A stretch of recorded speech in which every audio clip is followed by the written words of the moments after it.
Vamos continuar falando sobre as últimas instruções que Jesus deu aos seus discípulos, porque ele estava deixando o mundo e queria que eles se encarregassem dessa missão de evangelizar.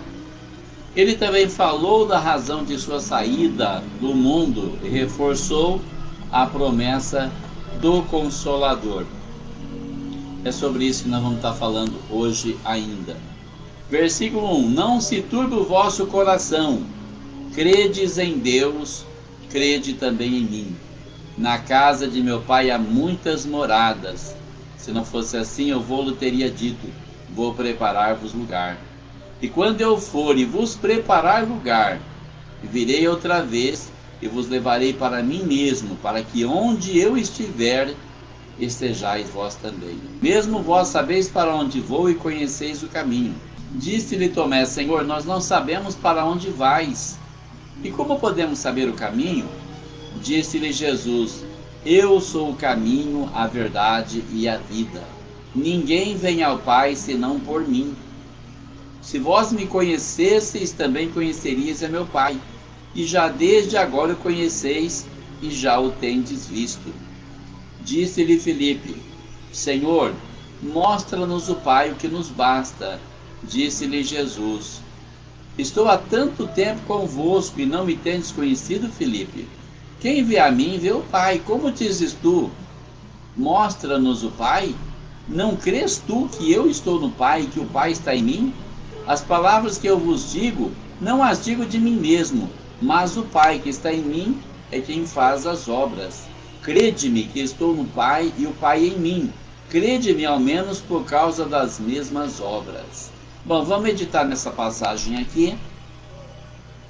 Começando do primeiro versículo, quando ele diz: Não se turbe o vosso coração. O que ele está querendo dizer com isso? Não fiquem preocupados, não tenham medo. Seu coração não precisa se assustar. Vocês precisam confiar em Deus, confiar em mim também.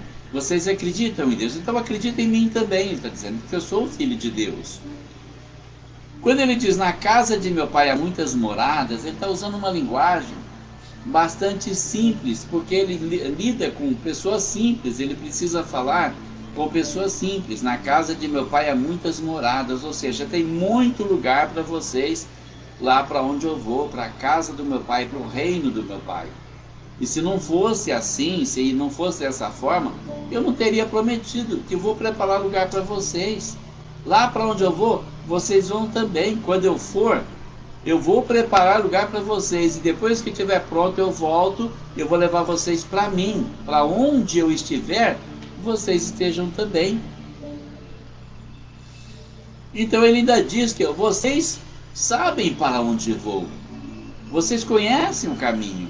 Por que ele disse isso? Se Tomé logo em seguida pergunta: Senhor, nós não sabemos para onde tu vais, nós não sabemos para onde o Senhor vai, como é que nós podemos saber o caminho? Jesus está dizendo: mesmo vocês sabem para onde eu vou e conhecem o caminho. Por que ele disse isso? Porque a vida toda, durante todo o seu ministério, a pregação dele foi falar da casa do Pai, foi falar do céu, foi falar do paraíso. E eles estavam o tempo todo desatentos, desligados. Acredito até que os discípulos estavam pensando como os judeus, os fariseus, os saduceus, um reino aqui na terra, um reino milenar, um reino que poderia ser destruído como qualquer outro, porque às vezes a visão da pessoa é tão pequena, ela fica pensando nas coisas da terra. Como muita gente hoje fica pensando em ganhar dinheiro, em prosperar, em fazer sucesso, em ser alguém na vida. Ser alguém como? Se tudo aqui se acaba. O que adianta ter fama, ter dinheiro? O que adianta ser conhecido pelas pessoas se tudo aqui se acaba? A glória do mundo é passageira. Jesus fala da glória eterna, daquela que não se acaba, da vida eterna que não tem fim, da felicidade eterna que não tem decepção, não tem amargura, não tem tristeza. Então ele diz: Senhor, nós não sabemos para onde o Senhor vai, como é que nós podemos saber o caminho? Jesus disse para Tomé: Tomé, eu sou o caminho. Eu sou o caminho. Como você não conhece o caminho? Eu sou a verdade e eu sou a vida.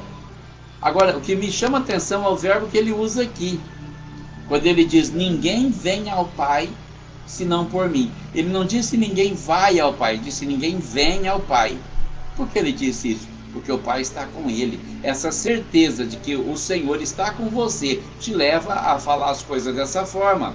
Alguém pode achar que você é fanático, mas não, você é a pessoa que acredita realmente, porque muitas pessoas dizem que acreditam, mas na verdade não acreditam. Como tanta gente fala, você tem certeza que você está salvo? Tem. Você pode morrer agora? Deus me livre. Mas peraí, você não tem certeza que você está salvo? Por que você não quer morrer? Porque a única forma de chegar diante de Deus agora é deixar esse corpo morrer. Ah não, eu quero ir para o céu, mas não agora. Então você não quer ir para o céu, porque se você soubesse o que é o céu, se você soubesse o que é aquilo, se você quisesse realmente ir para o céu, se alguém falasse, olha, você poderia morrer agora, aí seria muito bom eu morrer, seria o meu corpo morrer e eu ir para o céu. Porque morrer na verdade é o corpo mesmo, né? O crente não morre. O crente não pode morrer. Quem tem Jesus Cristo não morre, irmão. Ele é transportado para o reino celestial. E aí, essa certeza que nos conduz à fé, que muita gente às vezes não tem. Nós precisamos ter essa certeza, porque Jesus não mente. Então ele está dizendo aqui, olha, se vocês me conhecessem, vocês também conheceriam o meu Pai. Porque tem gente que fala que Jesus e o Pai é a mesma pessoa. Não, são duas pessoas distintas. O pai, um é o Pai e o outro é o Filho. Isso a Bíblia deixa muito claro. Tanto tem o Pai, como tem o Filho, como tem o Espírito Santo. Então é o Pai, a Palavra e o Espírito. Nós não podemos confundir. Mas o Pai sempre esteve com o Filho. Sempre esteve com o Filho. Então, essa é a grande verdade que nós precisamos levar conosco. Se vocês me conhecessem, conheceriam também o meu Pai. E já desde agora vocês o conhecem, porque vocês têm o visto. Têm visto o meu Pai. Quem é o Pai? Sou eu.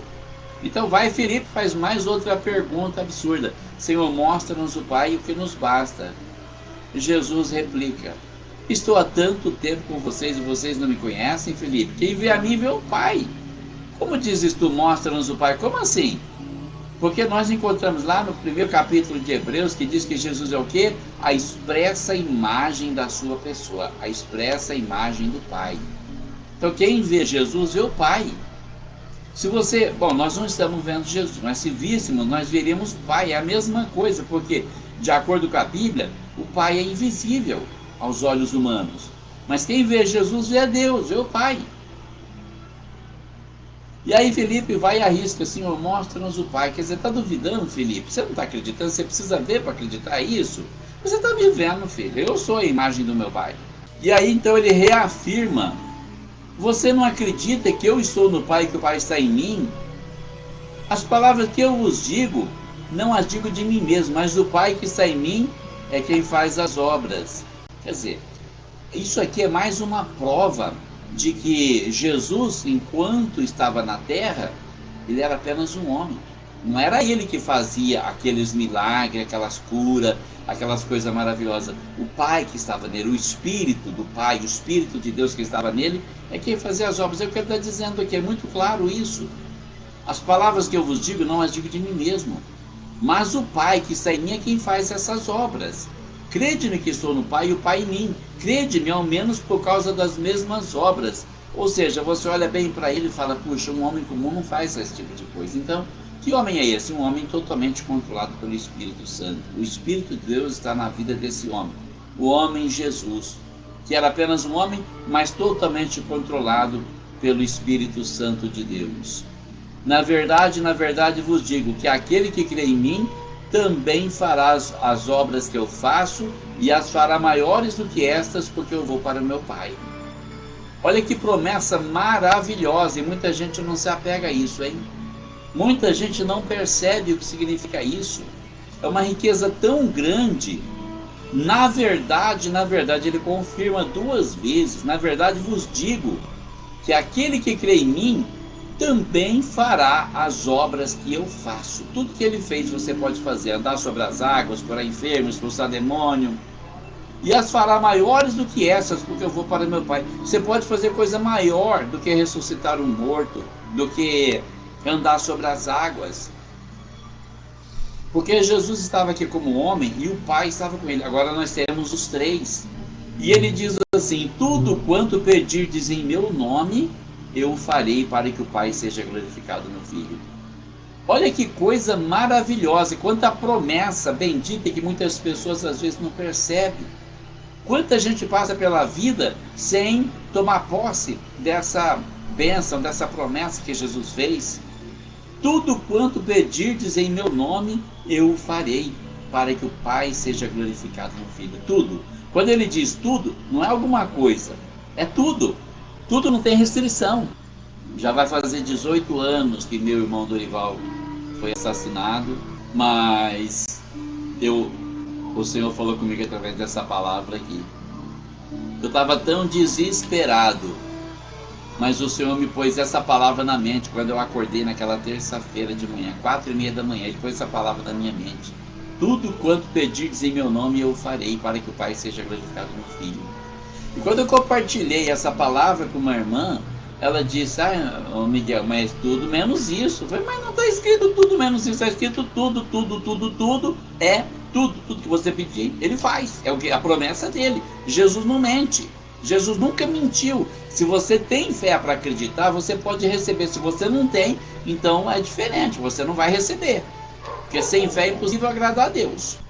Quando ele disse: se pedirdes alguma coisa em meu nome, eu o farei, ele também deixa bem claro: se me amais, guardais os meus mandamentos. Ou seja, se você ama a Deus, você precisa guardar os mandamentos. Porque você pode falar que ama a Deus, mas você vive de qualquer jeito, de qualquer maneira, não se santifica, não se consagra, não se entrega para Deus, não desenvolve um relacionamento.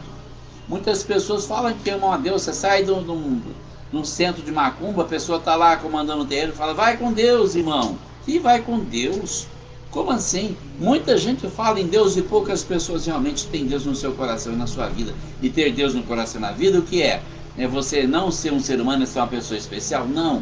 É você simplesmente crer em Deus, confiar em Deus, saber que Ele está presente em todos os momentos, que Ele está com você, que Ele te ama, e ter essa consideração com Ele, dar essa atenção para Ele e receber a atenção de Deus também. E muitas vezes Deus está falando e a pessoa não está ouvindo.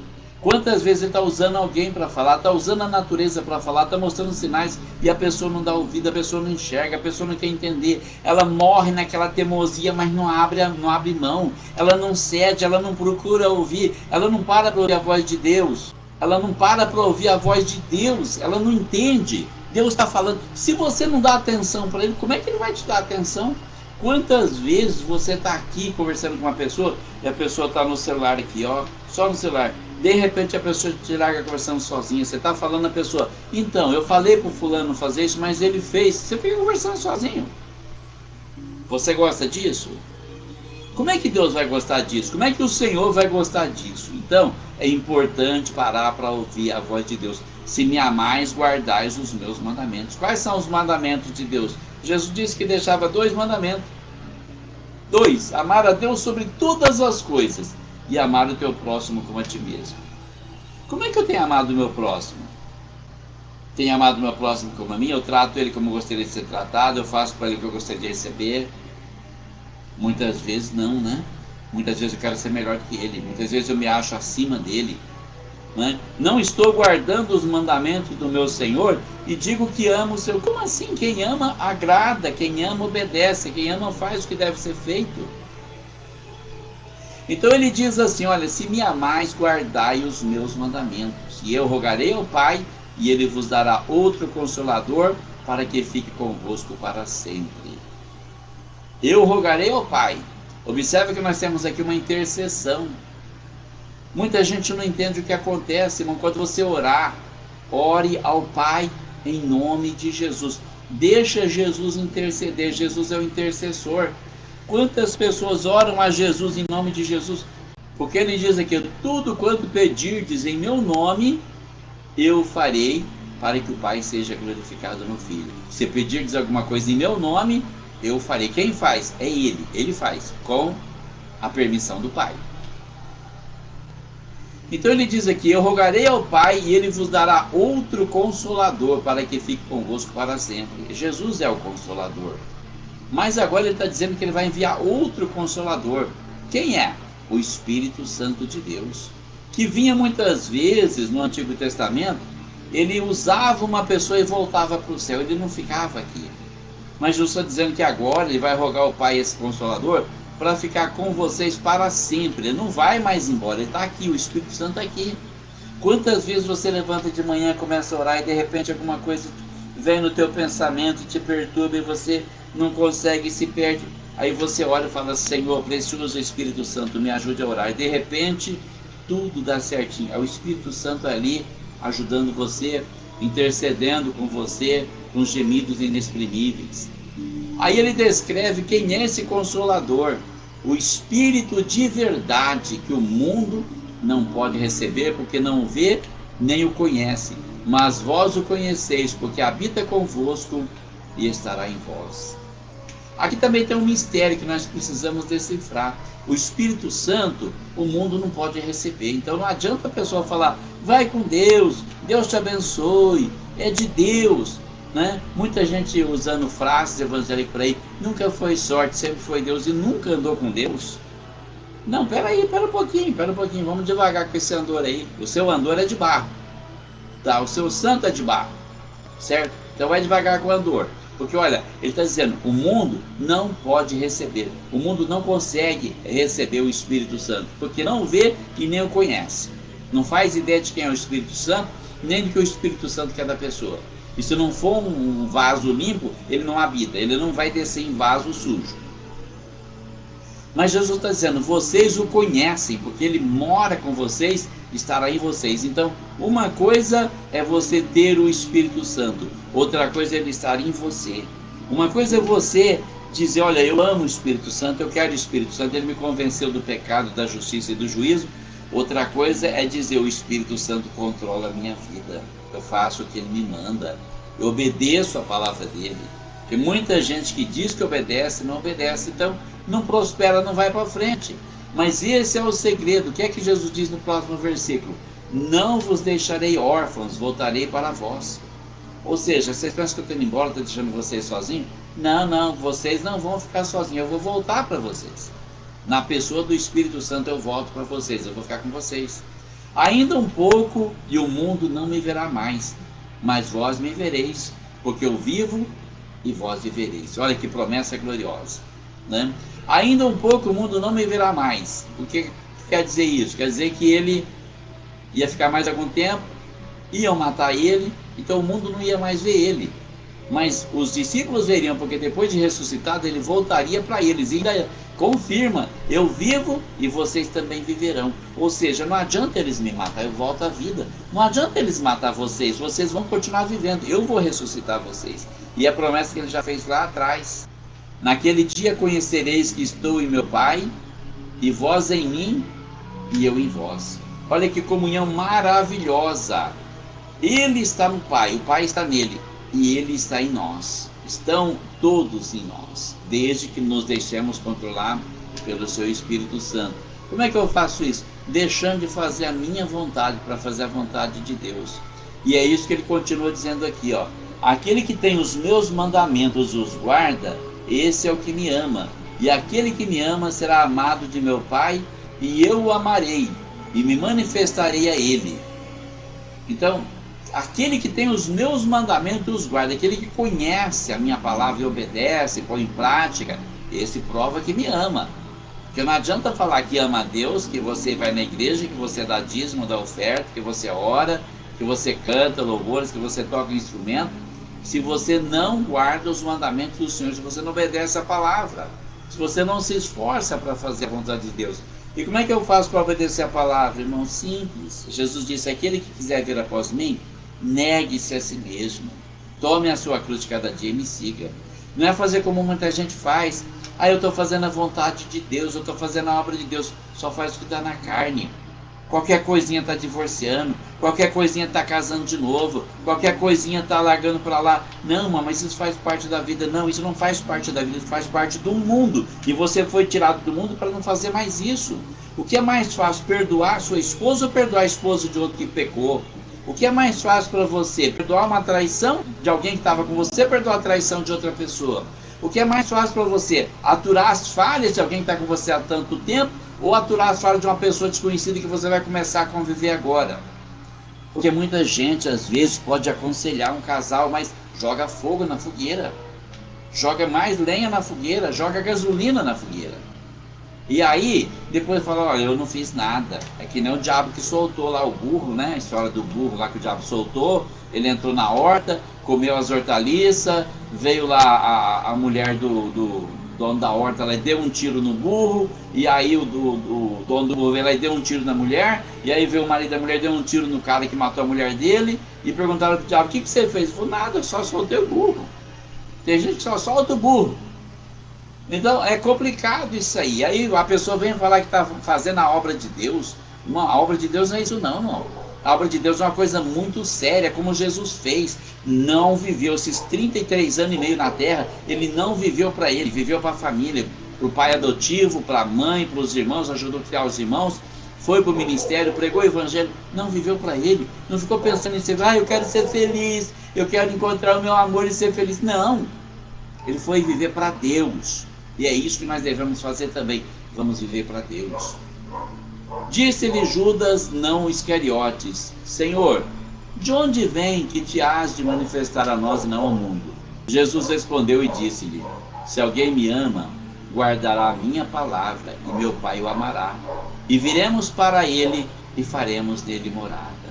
Quem não me ama, não guarda as minhas palavras.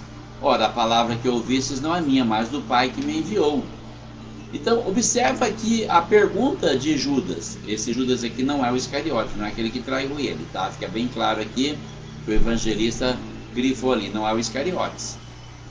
Como é que o Senhor vai vir para nós, que o Senhor se revela para nós e o mundo não vê? Como assim? Quando eu digo que eles estão na carne, irmão, eles não entendem as coisas espirituais, eles pensam somente naquilo que os olhos veem. E a fé enxerga outra coisa. A fé não enxerga o que os olhos veem, a fé enxerga apenas o que o Espírito vê. Tudo é Espírito, que nós temos que entender que a carne é uma ilusão de sentido, é uma ilusão de um dos 5 sentidos da visão, que vai virar pó, mas o Espírito permanece para sempre. E Jesus pacientemente lhe responde, ele diz: se alguém me ama, vai obedecer a minha palavra. Meu Pai vai amar essa pessoa, e nós dois viremos para ele, ficaremos nele, faremos morada nele, vamos morar nessa pessoa. Quem não me ama não guarda as minhas palavras. Ou seja, a pessoa não está obedecendo a minha palavra, não me ama. Então não sou eu que estou dizendo, irmão, é Jesus que diz: quem não me ama não guarda as minhas palavras. Se você não guarda as palavras de Deus como ele ensinou, se você fica inventando desculpinha para fugir da palavra de Deus, então você não ama Deus. Algum tempo atrás eu conheci um rapaz que ele se envolveu com uma mulher casada. Quer dizer, ela não era mais casada, ela tinha separado. Mas quando ele se envolveu com ela, ela era casada. Eu disse para ele assim, ele não era evangélico. Eu disse para ele: você acha que está certo isso? Ele falou assim para mim: olha, Deus não vai levar isso em conta, ele tem que levar em conta o sentimento. Eu falei: sentimento que você tem, você mata ele para fazer o que é certo, você nega a si mesmo. Você não aprendeu isso? Aprendeu tanta coisa que você não aprendeu? Porque é isso que Jesus está dizendo: se alguém me ama, guarda a minha palavra. Quem não me ama não guarda as minhas palavras. Pronto, morreu aqui. Aí ele confirma, dizendo que a palavra que ele está dizendo não é dele, mas do Pai, do Espírito Santo que o enviou. E ele reforça: tenho-vos dito isto, estando convosco.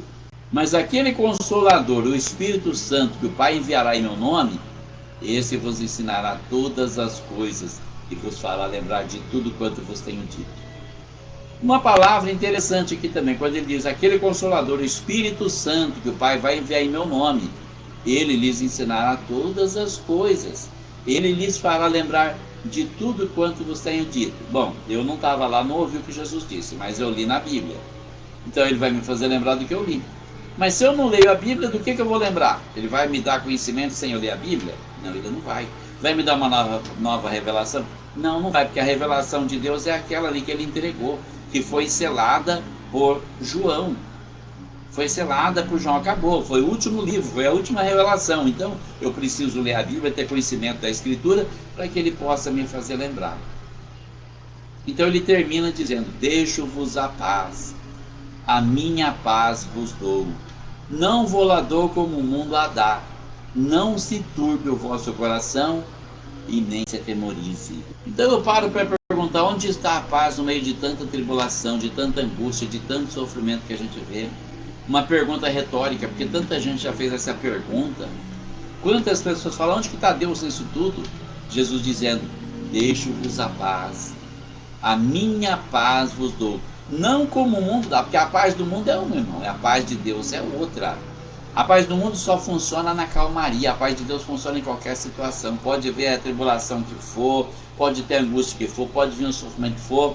Se você tiver paz com Deus, você tem esperança, você supera qualquer dificuldade. E é isso que Jesus está dizendo. Não vou lá dou como o mundo a dá. Não se entristeça o seu coração, nem tenham temor. Não precisam ter medo de nada. Tudo vai dar certo. Quem está comigo, quem confia em mim, vai ter vitória. É uma questão de tempo. Espera, somente espera. Ouvistes que eu vos disse, vou e venho para vós. Se vocês me amasseis, certamente exultaríeis, porque eu disse, vou para o Pai, porque meu Pai é maior do que eu. Aqui nós temos também uma outra palavra interessante que para analisar, né? Primeiramente ele está lembrando eles, olha, eu lhes disse, eu vou e volto para vocês. Se vocês me amassem, vocês vão ficar muito felizes, porque eu disse, eu vou para o Pai, porque o Pai é maior do que eu. Peraí, mas Jesus não é Deus? E aí que tá, aí que entra, né? É aí que entra aquela mesma questão, aquele mesmo assunto que eu venho batendo na tecla faz tempo. Tem gente que fala que quando Jesus estava na terra ele era Deus. Não, ele era apenas um homem. E é por causa disso que ele diz, o Pai é maior do que eu. Enquanto ele não morrer e ressuscitar e reassumir a sua natureza divina, o Pai é maior do que eu. Porque em outro lugar ele diz, eu e o Pai somos um, nós somos iguais. Há uma igualdade tremenda entre o Pai e o Filho, a mesma natureza, a mesma essência, o mesmo poder.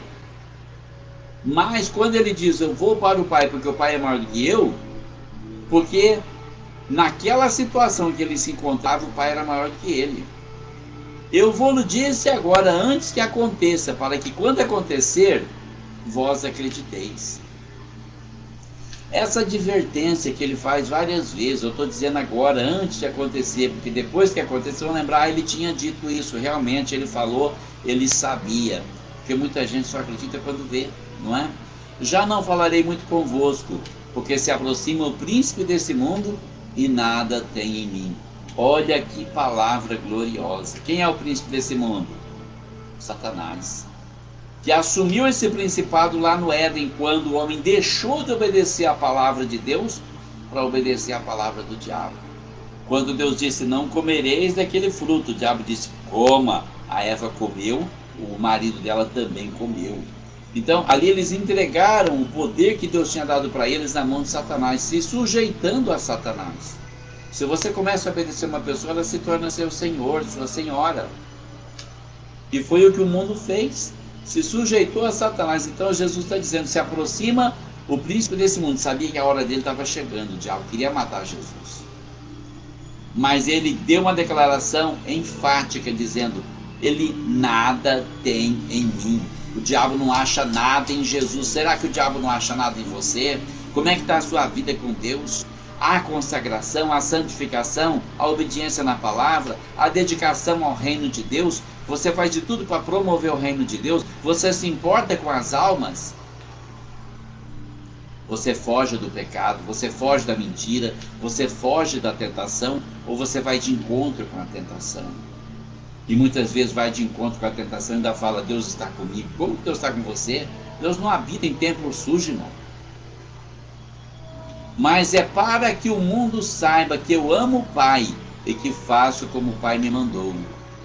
Levantai-vos, vamos-nos aqui. Como assim? O que ele quer dizer com isso? Ora, eu estou fazendo isso para o mundo saber que eu amo o Pai, que eu faço o que Ele me mandou. Como assim? Ele mandou eu morrer por vocês. Ele mandou salvar vocês, é o que eu vim fazer. Levantem-se, vamos embora, chegou a hora, você entregue daqui a pouco na mão dos pecadores. Então, irmão, olha só esse capítulo 14, nessas instruções que ele dá, como ele fala claramente coisas que às vezes, verdades que nós negamos em reconhecer. Ele está mostrando claramente a sua natureza humana aqui, totalmente humana, porque muita gente não reconhece isso, não quer reconhecer, mas está aqui claro como o dia, claro como a luz. E mostrando a obra que ele tem para fazer, que a obra é de Deus, é a obra de Deus. Então, vamos apenas acreditar. Continue orando para Deus derrubar esse dragão vermelho que está sobrevoando o Brasil, para dissipar as nuvens negras, para trazer a luz do Espírito Santo para as nossas vidas. Nós queremos liberdade para servir o Senhor e nós precisamos de um avivamento. Orem para Deus nos dar um poderoso avivamento para ganhar almas para o Senhor. Queremos que o Brasil sirva ao nosso Senhor Jesus Cristo. Um forte abraço, fique com Deus.